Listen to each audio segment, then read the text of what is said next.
now says she's upset about this, and she says, I seem to have lost a right I thought I had as an American to speak freely and openly. So she is not conceding anything at this point.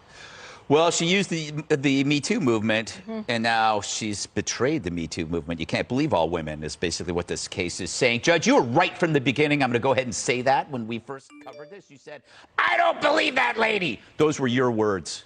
Yes. And you turned out to be vindicated, much like Mr. Depp. Yes. Exactly.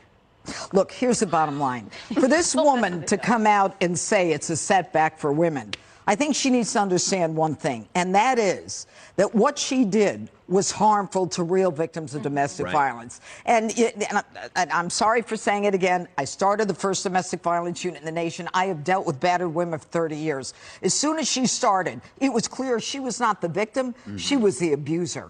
And Johnny Depp had lawyers who could take her on. This Camila Vasquez was right on target with her. The tape recordings where she said, Johnny, you going to be a baby? Are you going to tell everybody I didn't hit you hard enough?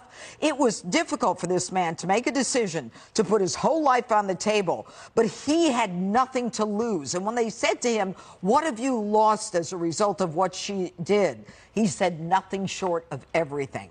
And so she tried to promote herself as being part of the Me Too movement, that here I am, a woman who's being abused. And she said, you know, the defense was, we didn't know if it was about Johnny Depp. Are you kidding? 2 years earlier, she tried to get a temporary restraining order against him, and it was in all the newspapers.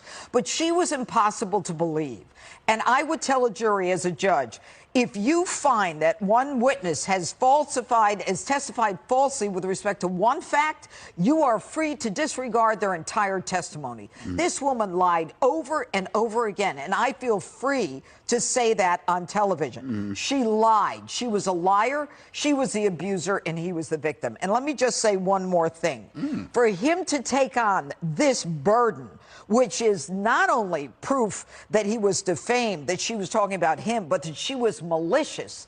That jury had to really see right through her to say she was malicious. And they found for him $10 million compensatory, $5 million punitive damages. That's to punish you, Amber Heard. Yeah.